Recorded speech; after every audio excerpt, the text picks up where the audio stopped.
वहां चले जाते हो, अगर पीड़ितों का दुख दर्द तकलीफ बांट लेते तो कौन सा पहाड़ टूट पड़ता सर?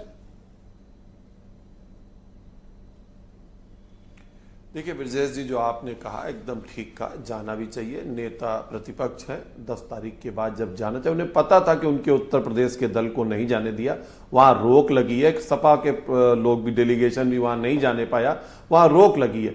लेकिन जो बात सामने आई कि वो सहूलियत की राजनीति करते हैं, निकले गए, और रामगोपाल जी ने कहा वो औपचारिकता पूरी करने गए थे, उस औपचारिकता को उन्होंने पूरा कर लिया। तो ये इंडी गठबंधन के अंदर भी है कि राहुल गांधी का एजेंडा ना महिला है ना किसान, सिर्फ मुसलमान। उसी के आधार पर उन्होंने इतनी देर लोगों को परेशान किया वहां पर जाकर।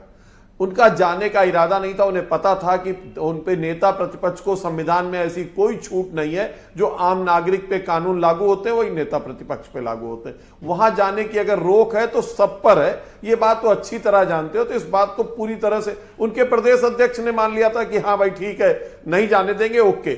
और सपा का डेलीगेशन भी नहीं गया। इस सब के बाद भी ये नौटंकी हुई। तो ये सिर्फ एक एजेंडा है, और जिसका मुझे लगता है समाजवादी पार्टी के वरिष्ठ नेता रामगोपाल जी ने खोल दिया कि वो औपचारिकता पूरी करने गए थे। दूसरी बात, बहुत सी जगह रोक नहीं लगी है।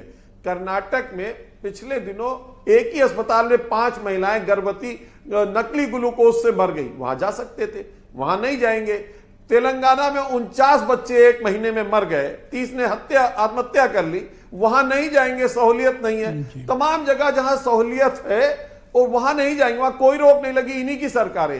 हिमाचल में कांड हुआ है, वहां चले जाएं, वहां भी कोई रोक नहीं लगी है नेता प्रतिपक्ष पे, वहां नहीं जाएंगे, संभल जाएंगे। और ये सब जो भी लोग जाना चाहते हैं, इसके पीछे एकमात्र है कि कुंदरकी और मीरापुर में जो रिजल्ट आया, लोगों को लगने लगा कि एक वर्ग जिसको मानते थे कि भाजपा के खिलाफ हम है, जो वोट बैंक यूज करते, उसका भी विश्वास भारतीय जनता पार्टी में जगने लगा है। इसीलिए ये नूरा कुश्ती हो रही है और इसीलिए ये माहौल बिगड़ रहा है, इसीलिए लोग जाना चाहते हैं। मेरे ख्याल से 10 के बाद जब तक रोक लगी उसके बाद जाइए, लोगों से मिलिए, लेकिन एजेंडा ये मत बनाइए कि जो लोग गुम्मा चला रहे थे वही पीड़ित हैं, और जो लोग गुम्मा खा रहे थे, जो घायल हो रहे थे, वो पीड़ित गुम्मा कौन लोग चला रहे थे? जांच हो रही है, जिनका भी नुकसान हुआ है।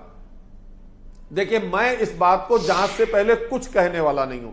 प्रशासन और जो न्यायिक जांच हो रही है वो सामने आएगा, दूध का दूध और पानी का पानी हो जाएगा। लेकिन ये तथ्यात्मक रूप से आपने देखा होगा पूरे देश में, कश्मीर में भी यही होता था। जो पत्थर चलाते थे, पत्थरबाज, उनको पीड़ित बताया जाता था। देखिए, शासन प्रशासन की यहाँ पीड़ित संभल में कौन है? गायब हो गए, गायब यहां भी हो जाएंगे। आप अभी किसान, महिला और मुसलमान की बात कर रहे थे। जो सवाल किया, आपने जो सवाल किया कि राहुल गांधी को रोका क्यों, तो आज मैंने आपको बता दिया, बहुत जगह रोक नहीं लगी है। वहां क्यों नहीं जा रहे? यही 5 राहुल गांधी और अखिलेश यादव तो झांसी भी नहीं गए, जहां मासूम बच्चे तेलंगाना में पीड़ित परिवार, इस दुनिया में कदम रखने से पहले जलकर जिंदा मर गए। राहुल और अखिलेश तो वहां भी नहीं गए। तो बहुत सी जगह नहीं जा रहे ना, जाना चाहिए। तो एजेंडा है, एजेंडे के तहत जाना है। मेरे ख्याल से उत्तर प्रदेश शासन और प्रशासन और पुलिस 10 तारीख तक की रोक है, उसके बाद सबको आजादी है। जाइए, मिलिए, उनकी पीड़ा को बताइए। हर किसी को एक भी किसकी पीड़ा होती है किसी भी घटना पे, तो उस क्या परिवार आप में जो गुजरती मुसलमानों के लिए कहना चाहते हैं? दल नहीं समझ सकते, वो परिवार ही समझता है। क्या ये पीड़ा जो आप बता रहे हैं ये मुसलमानों के लिए है? क्या कहा ब्रजेश जी आपने? ये पीड़ा मुसलमानों के लिए है? नहीं, ये वोट बैंक सरकने की पीड़ा है। ये पीड़ा ना कौन सा वाला ना मुसलमानों के लिए, ये पीड़ा केवल चुनावी है। और जो वोट बैंक खिसक गया है कुदरकी में और मीरापुर में, उसकी पीड़ा है। ये कौन से वोट बैंक का आप जिक्र कर रहे हैं?